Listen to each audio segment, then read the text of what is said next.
আজ আমি হাজির হয়েছি একটা অত্যন্ত লোভনীয় মিষ্টির রেসিপি নিয়ে। নমস্কার বন্ধুরা, রূপাস সিম্পল অ্যান্ড ডেলি লাইফে আপনাদের সবাইকে অনেক অনেক স্বাগত। আজ তৈরি করেছি গোলাপজাম বা গুলাব জামুন।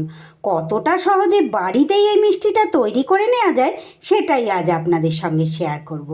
এই পদ্ধতিতে যদি আপনারাও তৈরি করেন তো দোকানের স্বাদকেও হার মানিয়ে দেবে, আমি কথা দিচ্ছি আপনাদের। তাহলে চলুন বন্ধুরা, দেখে নিন কতটা সহজে তৈরি করেছি। দেখুন বন্ধুরা, সবার প্রথমে আমার এখানে লাগবে ছানা। ছানাটা আমি এখানে 1.5 লিটার খাঁটি গরুর দুধকে কাটিয়ে তৈরি করে নিয়েছি। খাঁটি মানে একদম পিওর খাঁটি দুধ কাটালে তবেই কিন্তু এই ছানাটা বেরোবে। এখানে আমার 200 থেকে 250 গ্রামের মতো ছানা আছে। আর ছানাটাকে আমি জল ঝরিয়ে খুব একদম শুকনো করে একটা কাপড়ে ছেঁকে টাইট করে একদম জল ঝরিয়ে নিয়েছি। ছানাটা দেখে নিশ্চয়ই আপনারা বুঝতে পারছেন এর মধ্যে এতটুকুও কোনো রকম কিন্তু জল নেই। এইবার যেটা সবার প্রথমে আমাকে করতে হবে কি, চা চামচের 2 চামচ চিনি আমি এখানে দিয়ে দিচ্ছি। 2 চামচ চিনি দিয়ে চিনিটাকে একটু ছানায় মাখিয়ে রাখতে হবে। এখানে যদি আপনারা গুঁড়ো চিনি ব্যবহার করেন সেক্ষেত্রে আরও বেশি ভালো হবে, তাহলে চিনিটা তাড়াতাড়ি মিশে যাবে। এই আর কি, আমি চিনিটা যাতে মিশে যায় তাই জন্য একটু মাখিয়ে নিচ্ছি। এই চিনিটা দেওয়ার একটা কারণ যে খুব সুন্দর কালার হবে মিষ্টিটা। গোলাপজাম তো আপনারা সবাই প্রত্যেকে কিনে খান, কিন্তু কত সহজে এটা বাড়িতে তৈরি করা যায় সেটাই আজ আমি আপনাদের সঙ্গে শেয়ার করছি। সামনেই রয়েছে দুর্গাপুজো, তারপর কালী পুজো, ভাইফোঁটা। এটা কিন্তু দুর্গাপুজোর মিষ্টির থালাতেও আপনারা দিতে পারবেন সবাইকে, অতিথিকে। আবার প্রয়োজন হলে এটা আপনারা ভাইফোঁটাতে তৈরি করে ভাইদেরও মিষ্টির প্লেটে কিন্তু সাজিয়ে নিজের হাতে তৈরি করে এটা দিতে পারবেন। খুব সুন্দর করে আমি এটা মাখিয়ে নিলাম। এটা মাখানো অবস্থায় আমি মিনিট 10 এইভাবে রেখে দেব। চিনিটা পুরোপুরি ছানার সাথে মিশে যাবে। ফিরে এলাম বন্ধুরা আমি 10 মিনিট পর। দেখুন ছানার মধ্যে কিন্তু চিনিটা আমার গলে গেছে, ভালোভাবে মিশে গেছে। এইবার এর মধ্যে আমি বেশ কিছু উপকরণ দিয়ে দেব। সবার প্রথমে দিয়ে দিচ্ছি এখানে এটা আমার ফুড কালার। এই কালারটা আমার আগের থেকে কিনে রাখা ছিল, এটা দিয়ে দেব আমি। যেহেতু গোলাপজাম তাই একটু তো কালার হবেই।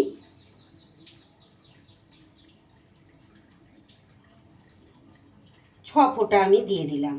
250 গ্রাম ছানার জন্য 6 ফোঁটাই যথেষ্ট। এটা আপনারা যে কোনো মুদি দোকানে একটু ভালো কোম্পানির কিনে নেবেন, তাহলেই হবে। এইবার এর ওপরে দিয়ে দিচ্ছি আমি ময়দা। এখানে আমার 60 থেকে 70 গ্রামের মতো ময়দা আছে। 250 গ্রাম ছানার জন্য কিন্তু এই ময়দাটা আমার লাগবে। আর এখানে রয়েছে আমার 50 থেকে 60 গ্রামের মতো খোয়া। এই খোয়াটাকে আমি গুঁড়ো করে ভালো করে চালিয়ে নিয়েছি চালুনির সাহায্যে। এইবারে সব উপকরণগুলো আমি খুব সুন্দর করে হাতের সাহায্যে মেখে নেব। আমার চ্যানেলে নিত্য নতুন রেসিপি পেতে প্লিজ বন্ধুরা আমার চ্যানেলটা সাবস্ক্রাইব করুন, পাশে থাকা বেল আইকনটা অল করে রাখুন, যাতে যে কোনো রকম ভিডিও আপলোড করলে সাথে সাথে আপনাদের কাছে নোটিফিকেশান পৌঁছে যায় আর আপনারা আপনাদের সময় মতো দেখে নিতে পারেন। আমার নতুন বন্ধু, পুরনো বন্ধু, সকল বন্ধুকে জানাই অসংখ্য ধন্যবাদ, অনেক ভালোবাসা, অনেক শুভকামনা। আগামী শারদীয়ার প্রীতি, শুভেচ্ছা ও ভালোবাসা রইল সব বন্ধুদের জন্য। খুব সুন্দর করে এবার এটাকে আমি চটকে চটকে মিশিয়ে নেব। কালারটা দেখেছেন বন্ধুরা, খুব বেশি কিন্তু দিইনি, খুব অল্প পরিমাণে ওই 5 থেকে 6 ফোঁটা দিলেই কিন্তু হয়ে যাবে এই ছানার জন্য। আপনারা ছানাটা যেই পরিমাণ নেবেন কম বা বেশি করে নিতে পারেন, সেই আন্দাজে কিন্তু এগুলো সব উপকরণগুলো ঠিকঠাক করে দিতে হবে। এইভাবে ঠিকঠাক করে তৈরি করলে দেখবেন বন্ধুরা ভীষণ সুন্দর, মানে মিষ্টির দোকানের থেকেও ভালো হবে। মিষ্টির দোকানের থেকে ভালো কেন হবে, আমার বাবার কিন্তু মিষ্টির দোকান ছিল আর আমার হাজব্যান্ডও কিন্তু মিষ্টির খুব বড় কারিগর, তার কাছ থেকেই এগুলো আমার শেখা। আর আপনারাও একটু ভালো করে মন দিয়ে দেখে নিন, আপনারাও কিন্তু অতি সহজে আমি যখন পারছি আপনারাও নিশ্চয়ই পারবেন। ঠিক এই যেই প্রসেসে আমি দেখাচ্ছি এই প্রসেসে করবেন, দেখবেন খুব সুন্দর হবে। খুব ভালো করে এটা আমি একটা ডোয়ের মতো তৈরি করে নেব। আমি থালাটা একটু পরিবর্তন করে নিলাম বন্ধুরা, ওইটা ছোট হচ্ছিল, ওর মধ্যে মাখা যাচ্ছিল না, তাই একটু বড় থালা আমি এখানে নিয়ে নিয়েছি। আর ছানাটাকে আমার পুরো হাত দিয়ে এইভাবে রগড়ে রগড়ে বেটে নেওয়ার মতো করে নিতে হবে এইভাবে। আর কি সুন্দর দেখুন কালারটা চলে এসেছে, একদম পিঙ্ক কালার। এটাই যখন তৈরি করব দেখবেন কত সুন্দর কালার হবে। যেহেতু গোলাপ জাম, তার ভিতরে তো একটু জামের যে কালারটা সেটা তো আনতেই হবে, তাই জন্য আমি কিন্তু এই রেড কালারটা ইউজ করলাম। আপনারা বাড়িতে নিজেদের খাবার জন্য তৈরি করলে চাইলে আপনারা এই কালারটা নাও দিতে পারেন। কালারটা দেওয়ার কোনো দরকার হবে না, কালার ছাড়াই আপনারা করতে পারবেন। যেহেতু আপনাদের সামনে আমি একটা পরিবেশন করব, তার জন্য কালারটা আমার দেওয়ার দরকার ছিল। মিষ্টির দোকানে কিন্তু এই রকম অল্প কালার ওরা দেয়। যখন মিষ্টিটা কেটে খাবেন ভেতরে ওই রঙটা হালকা দেখতে পাবেন। এইবার ছানাটাকে আমি একটা সাইডে রেখে বন্ধুরা এখানে নিয়ে নিয়েছি খুব সামান্য পরিমাণ একটু খাবার সোডা। এটা আমার 1 চামচের 4 ভাগের 3 ভাগ মতো আছে। এইবার আমি এই সোডাটার উপরে দিয়ে দিচ্ছি 1 টেবিল চামচ ঘি। যেহেতু গোলাপ জামে কিন্তু ঘি ব্যবহার করা হয়। এবার এই ঘিটা আমি খাবার সোডার মধ্যে এইভাবে মিশিয়ে নেব, সুন্দর করে হাতের সাহায্যে মিশিয়ে নেব। আশা করছি আপনাদের বোঝাতে পারছি বা ঠিকঠাকভাবে আমি দেখাতে পারছি। এইভাবে মিশিয়ে নিয়ে এইবার ছানার সাথে এটা এইভাবে মিশিয়ে নিতে হবে। ঘিয়ের পুরো ফ্লেভারটা কিন্তু মিষ্টির মধ্যে যাবে। ভীষণ সুন্দর খেতে হবে বন্ধুরা, ভীষণ সুন্দর। আমি মুখে বলে আপনাদের বোঝাতে পারবো না কতটা সুন্দর। আপনারা ঠিক এই প্রসেসে তৈরি করে খাবেন, তাহলে বুঝতে পারবেন আমি কতটা সত্যি কথা বলছি। দুর্দান্ত খেতে হবে, দুর্দান্ত। ভিডিওটা হয়তো একটু বড় হবে, প্লিজ বন্ধুরা আপনারা ধৈর্য ধরে একটু দেখবেন, কারণ এই ধরনের রেসিপি কিন্তু ঠিকঠাকভাবে দেখাতে গেলে ভিডিওটা একটু বড় হয়ে যাবে। এইভাবে সুন্দর করে ডোটা তৈরি করে নেব। সুন্দর করে এটা কিন্তু আমার একদম সেট হয়ে গেছে। এইবার এর থেকে অল্প পরিমাণ নিয়ে এইভাবে যেইভাবে আমরা রুটি পরোটার নেচি কাটি ওইভাবে একটা একটা শেপ দিয়ে নেব, এইভাবে নেচি কেটে নেব। এতটা পরিমাণ আপনারা ছোট বড় যেরকম পরিমাণের করবেন, যেই সাইজের সেই রকম আন্দাজে কেটে নেবেন। এইভাবে পুরোটা আমি একই পরিমাণ ছানা নিয়ে এইভাবে আমি কেটে নেব। সবগুলো এইভাবে আমার নেচি কাটা হয়ে গেছে। এইবার আমি এখানে আমার 20 পিস হয়েছে, এটা 20 পিস গোলাপ জাম আমার হবে। এবার একটার ভেতরে এইভাবে একটা করে নকুলদানা ভরে দিতে হবে। একটা নকুলদানা ভরবো আর এইভাবে গোল গোল করে হাতের সাহায্যে পাকিয়ে নেব। যেহেতু আমি গোলাপ জাম করব তাই এইভাবে গোল গোল করব। এইভাবে একটা করে নকুলদানা ভরে পাকিয়ে নিতে হবে। এইবার গ্যাসে আমি একটা কড়াই বসিয়ে দিয়েছি। কড়াইতে দিয়ে দিচ্ছি আমি 2 বাটি পরিমাণ জল। আমি রস বা শিরাটা তৈরি করে নেব। 2 বাটি জলের মধ্যে আমি এখানে দিয়ে দেব ওই বাটির মাপে 2 বাটি চিনি। এখানে আমার 400 গ্রাম চিনি আছে। 400 গ্রাম চিনি আমি দিয়ে দিলাম। এইবার চিনিটাকে নাড়িয়ে চাড়িয়ে এটাকে পুরো গলিয়ে নিতে হবে। আর রসটা কিন্তু খুব পাতলা হবে না, আবার খুব গাঢ় হবে না, তবে একটু গাঢ় হবে। চিনিটা হতে হতে আমি বাকি ওইগুলো পাকাতে এখনো আমার বাকি রয়েছে, ওইগুলো পাকিয়ে নেব। যেই রসটা এইভাবে ফুটে যাবে বন্ধুরা, দেখুন চিনিটাও গলে গেছে আর রসটা কিন্তু আমার একদম পারফেক্ট হয়ে গেছে। এর থেকে মোটাও করতে হবে না, পাতলাও। 2 বাটি জলে 2 বাটি চিনি দিলেই কিন্তু হয়ে যাবে। 400 গ্রাম চিনিতে ওটা একটা বাটির মাপ করে নেবেন, সেই বাটির মাপে যতটা চিনি ততটা জল। আমি এবার গ্যাসটা বন্ধ করে দিলাম। পাশের গ্যাসে আমি রসটা সরিয়ে রেখে আবারও একটা এখানে কড়াই বসিয়ে দিয়েছি। আর এদিকে দেখুন বন্ধুরা, এইগুলোও কিন্তু আমার সুন্দর করে গোল গোল করে পাকানো হয়ে গেছে। এইবার এই কড়াইতে আমি দিয়ে দেব বেশ কিছুটা পরিমাণ রাইস ব্র্যান অয়েল। আমাকে গোলাপ জামুনগুলো ভাজতে হবে, তাই একটু বেশি পরিমাণ দিচ্ছি। ডুবো তেলে তো ভাজবো। তেলটা একটু ছাঁচা দিয়ে এরকমভাবে নাড়িয়ে দিলাম। এক পিস ছেড়ে আমি দেখছি ঠিকঠাক তেলটা আমার হয়েছে কিনা।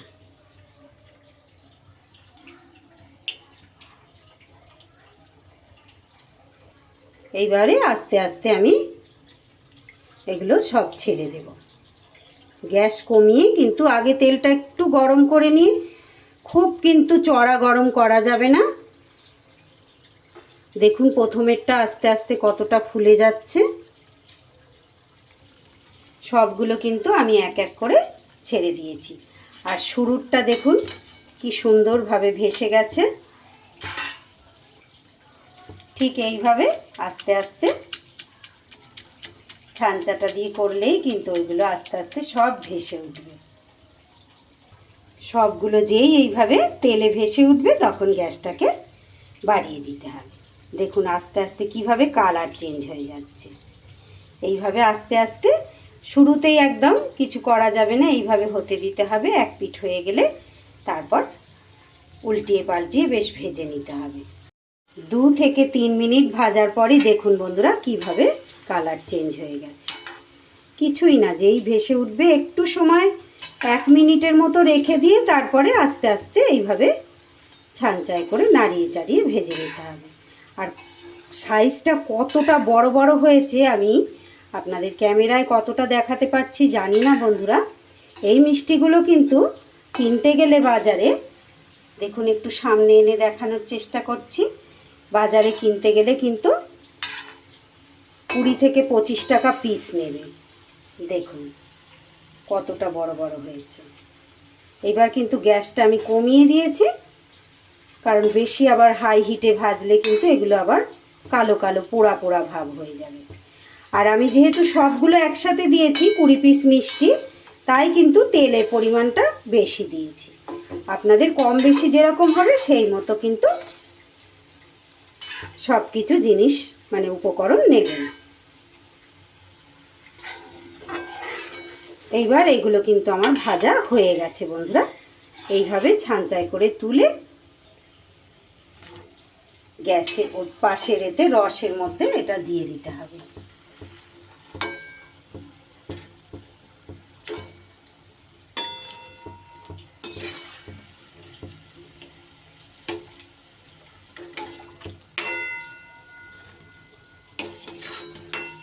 একইভাবে সবগুলো তুলে আমি রসের মধ্যে ফেলে দিলাম।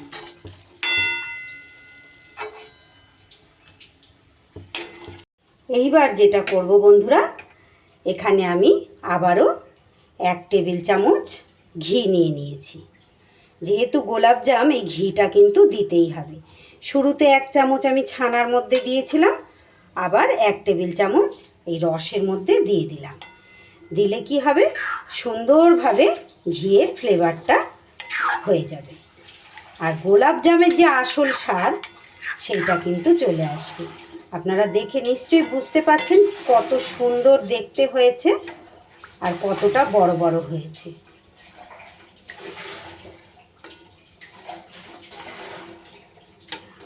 আমার গোলাপজামুন মিষ্টি কিন্তু একদম রেডি। এটা পুরোপুরি ঠান্ডা হয়ে গেলেই আপনারা কিন্তু পরিবেশন করতে পারবেন। দুর্দান্ত লোভনীয় স্বাদের মিষ্টির রেসিপি আমি একটা শেয়ার করলাম।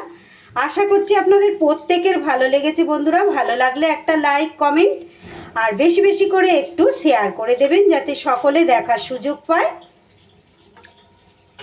দুর্গাপুজোয় বা ভাইফোঁটায় অবশ্যই বাড়িতে এইভাবে আপনারা একবার ট্রাই করবেন, যদি আমার রেসিপি আপনাদের ভালো লেগে থাকে। দেখুন বন্ধুরা, একটা প্লেটের মধ্যে এইভাবে আমি গার্নিশিং করে দিয়েছি। একটু কত সুন্দর দেখতে হয়েছে আর কত লোভনীয় হয়েছে আর কত বড় বড় সাইজের হয়েছে। দেখুন দুর্দান্ত লোভনীয় এর স্বাদ। সহজেই কিন্তু বাড়িতে আপনারাও এইভাবে তৈরি করে নিতে পারবেন। একটা আপনাদের একটু কেটে আমি দেখাই, তাহলে বুঝতে পারবেন যে এটা ঠিক কতটা সুন্দর হয়েছে। আর এই দেখুন ভেতরের কালারটাও হালকা হালকা, যে জামের কালারটা হয় সেই জামের কালারটা হালকা হালকা এসেছে। আর এত সুন্দর স্বাদ বন্ধুরা, আপনারা না খেলে বুঝতে পারবেন না। দোকানের থেকে অনেক গুণ বেশি ভালো। আপনারা দোকানের মিষ্টি তো খেয়েছেন, পারলে এইভাবে বাড়িতে একবার তৈরি করে খেয়ে দেখবেন, তাহলেই বুঝতে পারবেন। ভীষণ সুন্দর, দুর্দান্ত লোভনীয়, নরম তুলতুলে, রসে ঠাসা, আর এত সুন্দর ফ্লেভার যে আপনাদের মুখে বলে আমি বোঝাতে পারবো না। তাহলে আমার আজকের রেসিপি কেমন লাগলো বন্ধুরা? গোলাপ জামুন যদি ভালো লাগে অবশ্যই বাড়িতে এইভাবে আপনারা তৈরি করে খাবেন, আর বাড়ির সবাইকে অবাক করে দেবেন যে বাড়িতেও এত সুন্দর গোলাপ জামুন তৈরি করা যায়। আমার আজকের রেসিপি তাহলে এখানেই শেষ করছি বন্ধুরা। যদি ভালো লাগে একটা লাইক, কমেন্ট আর বেশি বেশি করে শেয়ার করে দেবেন। আর যারা এখনও পর্যন্ত আমার চ্যানেলটি সাবস্ক্রাইব করেননি তাদের কাছে অনেক অনেক অনুরোধ, প্লিজ বন্ধুরা আমার চ্যানেলটা সাবস্ক্রাইব করে আমার পাশে থেকে যাবেন। পাশে থাকা বেল আইকনটা অল করে দেবেন, যাতে যে কোনো ভিডিও আপলোড করলে সাথে সাথে আপনাদের কাছে নোটিফিকেশান পৌঁছে যায়। কি বন্ধুরা, দেখেই লোভ লাগছে তো? আজ তাহলে আসি, আবারও ফিরে আসছি আগামী দিন এমনই কোনো লোভনীয় রেসিপির সাথে। ততক্ষণ আপনারা সবাই খুব ভালো থাকবেন, সুস্থ থাকবেন।